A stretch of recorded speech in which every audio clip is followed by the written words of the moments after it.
Hi hello नमस्कार, तुम्हा सगळ्यांचं माझ्या चॅनलमध्ये खूप खूप स्वागत आहे. तर हळदीचं लेपन कसं करायचं तर ते तुम्हाला दाखवते मी. आपल्याला 2 चमचे हळद घ्यायची आहे. त्यात थोडंसं गोमूत्र, गुलाबजल, तुमच्याकडं गंगाजल असेल तर ते सुद्धा टाका आणि थोडंसं पाणी टाकून त्याचं आपल्याला लिक्विड बनवायचं आहे आणि उंबरठा स्वच्छ धुवून पुसून घ्यायचा आहे आणि मग आपल्याला त्याच्यावरती लेपन करायचं आहे. तर लेपन का करायचं तर आपल्या घरात जी नकारात्मक शक्ती आहे ती बाहेर जावी किंवा बाहेरून जी नकारात्मक शक्ती आहे ती घरात प्रवेश करू नये आपल्या, म्हणून आपल्याला उंबरठ्यावरती हळदीचं लेपन करायचं आहे. कारण हळद ही शुभ आणि पवित्र मानली जाते. तर घरात हळदीचा वापर आपण केल्याने घरात सकारात्मक ऊर्जा आणि समृद्धी येते, म्हणून आपण हळदीचा वापर करायचा उंबरठ्यावरती. आणि साईडच्या उंबरठ्याच्या साईडला सुद्धा आपल्याला थोडंसं हळदीचं लेपन लावायचं आहे. जे वास्तुशांती करताना सुद्धा बघा ब्राह्मण लावायला सांगतात. तर त्यामुळे आपल्याला तिथे सुद्धा थोडंसं हळदीचं लेपन करायचं आहे. आणि उंबरठ्यावरती ना आपण पहिलं जेव्हा स्वच्छ धुवून पुसून घेतो ना तेव्हा थोडंसं हळदीचं पाणी शिंपडलं तरी चालतं, जेणेकरून घरात सकारात्मकता आणि समृद्धी येईल. म्हणून थोडंसं हळदीचं पाणी शिंपडायचं, स्वच्छ पुसून घ्यायचं आणि मग हळदीचं लेपन करायचं. तर असं हे हळदीचं लेपन करायचं. आणि रांगोळीसुद्धा तुम्ही काढायची. तर रांगोळीने पण काय होतं, घरात जे कोणी आपल्या घरात प्रवेश करणार पहिलं त्यांची दृष्टी ते रांगोळीवरती पडते किंवा त्यांची म्हणजे दृष्टी कशी का असेना ती पहिल्यांदा त्या रांगोळीवर पडते, जेणेकरून त्यांची दृष्टी जर का नकारात्मकता असेल तर त्याच्यावरती पडेल आणि आपल्या घरात प्रवेश करणार नाही. म्हणून आपल्याला छोटीशी रांगोळीसुद्धा आपल्या दाराबाहेर काढायची आहे. तर मी आता इथं गजलक्ष्मीसुद्धा काढून घेते आहे. गजलक्ष्मीचं सुद्धा खूप महत्त्व आहे. काय आहे ते तुम्हाला मी सांगतेच. तर गजलक्ष्मी काढल्याने दारामध्ये समृद्धी, ऐश्वर्य आणि सौभाग्य आणि सकारात्मक ऊर्जा आकर्षित करते. आणि गजलक्ष्मी हे धन, वैभव आणि भरभराटीचे प्रतीक आहे. हत्ती हे सामर्थ्य, बुद्धी आणि समृद्धीचे प्रतीक आहे. 2 हत्ती देवीवर जल अर्पण करत असल्याने हे चित्र घरात सकारात्मक ऊर्जा आणि शुद्धता आणते. म्हणून आपल्याला गजलक्ष्मी दारापुढे काढायची आहे. आणि शुभ आणि शक्तिशाली प्रतिमा असल्यामुळे वाईट शक्तींनासुद्धा ते घरापासून दूर ठेवते. म्हणून गजलक्ष्मी दारासमोर काढावी.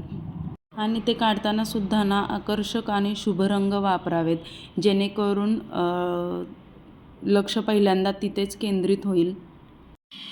तर मी आता उंबरठ्यावरती ना पाऊलं काढते दोन्ही साईडला. माझ्याकडे स्टिकरचे पाऊलं नाही आहेत, तर मी ते पाऊलं काढून घेते. रांगोळीने साच्यानेच काढते, पण रांगोळीचेच काढते. तर ते काढून झाल्यावरती स्वास्तिकसुद्धा मी मध्यभागी काढते. तर स्वास्तिक काढण्याचे पण खूप फायदे आहेत. वास्तुदोष दूर होतो, घरात सकारात्मक ऊर्जा आणि समृद्धी येते, वाईट नजर आणि नकारात्मक ऊर्जा दूर राहते. तर स्वास्तिक कसं काढायचं तर स्वास्तिक काढताना ना आपण हळद आणि कुंकू दोन्ही घेऊन मिक्स करून आपल्याला स्वास्तिक काढायचं आहे. कारण कुंकवाने काढलेले स्वास्तिक सुख आणि समृद्धी आणते, तर हळदीने काढलेले स्वास्तिक वैवाहिक अडचणी दूर करण्यासाठी त्याचा उपयोग होतो. म्हणून दोन्ही मिक्स करून आपल्याला स्वास्तिक काढायचं आहे. स्वास्तिक काढताना सुद्धा त्याचे आकार आणि दिशा दोन्ही पण आपल्याला बघायचं आहे. जर का आपण उजव्या हाताचे स्वास्तिक काढत असेल तर सूर्याचे प्रतीक मानले जाते आणि डाव्या हाताचे स्वास्तिक कालिकेचे प्रतीक मानले जाते. त्यामुळे योग्य दिशा असावी. म्हणून स्वास्तिक काढताना सुद्धा खूप महत्त्व आहे. आणि दिवा लावताना सुद्धा बघा, मी तुपाचा दिवा लावताना त्याच्यामध्ये 2 लवंग आणि 2 दालचिनी टाकले आहेत, जेणेकरून म्हणजे हे जे लक्ष्मीला प्रिय आहेत ना त्या 2 वस्तू मी घेतलेल्या आहेत आणि तुपाचा दिवा लावत आहे. तर त्याच्यामध्ये मी त्या 2 वस्तू टाकून दिवा प्रज्वलित करणार आहे. आणि सगळीकडे मी पहिल्यांदा हळदी कुंकू टाकून घेतलेला आहे. तांदूळ वगैरे टाकून हळदी कुंकू वाहिलेला आहे, तांदूळ वगैरे वाहिलेले आहेत, म्हणजे अक्षदा अर्पण केलेले आहे उंबरठ्याला सुद्धा. आणि मी तांब्याचा कलशसुद्धा आपल्या डाव्या बाजूला ठेवते. तर तांब्याचा कलश का ठेवायचा ते सुद्धा मी सांगते. त्यात पाणी भरून आपल्याला ठेवायचं आहे. बघा, नकारात्मक ऊर्जा आपण म्हणजे कितीही कोणताही प्रयत्न करू द्या, आपल्यात घरात थोडीफार तर नकारात्मक ऊर्जा येतेच. म्हणून आपल्याला जेवढं करता येईल आपण तेवढं ते करायचं. मग मी आता उजव्या साईडला तरी तुपाचा दिवा लावला आहे आणि आता डाव्या साईडला ना मी तांब्याचा कलश भरून ठेवणार आहे. ते का ठेवणार आहे ते सुद्धा तुम्हाला सांगते. तर उंबरठ्याजवळ पाण्याचा कलश भरून ठेवल्यामुळे घरात सुख समृद्धी येते आणि देवतांचे आवाहन होते. ते पावित्र्याचे प्रतीक मानले जाते आणि ईशान्य दिशेलाच हा कलश ठेवणे शुभ मानले जाते. कारण ईशान्य दिशा ही देवाची दिशा मानली जाते आणि कलश ठेवल्याने घरात शांतता आणि बरकत राहते. आणि पाणी हे शुद्धीकरणाचे प्रतीक आहे आणि कलश हे जीवन आणि शुद्धतेचे प्रतीक मानले जाते. आणि कलशामध्ये देवतांना आमंत्रित केले जाते, ज्यांच्यामुळे त्यांची कृपा घरात राहते. म्हणून आपल्याला तो पाण्याचा कलश आपल्या उंबरठ्याच्या डाव्या साईडला ठेवायचा आणि त्यात थोडंसं हळद कुंकू टाकायचं आहे आणि तो कलश ठेवताना ना थोडंसं तांदूळ खाली ठेवायचे आहेत आणि मग तो कलश ठेवायचा आहे.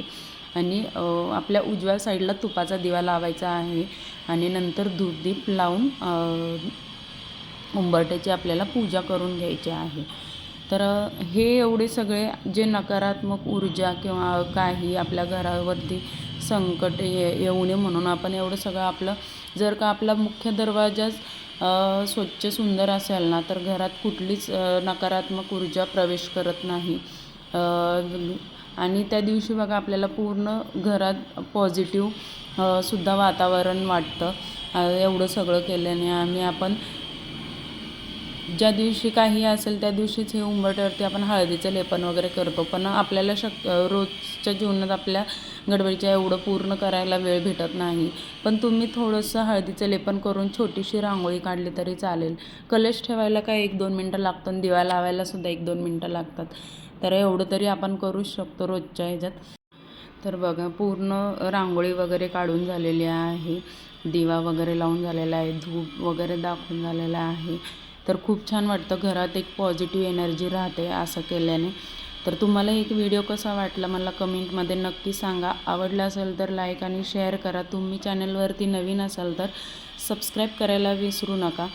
आणि तुमचे काही प्रश्न असेल तर मला कमेंटमध्ये नक्की सांगा. पुन्हा भेटूया अशाच एका नवीन व्हिडिओमध्ये.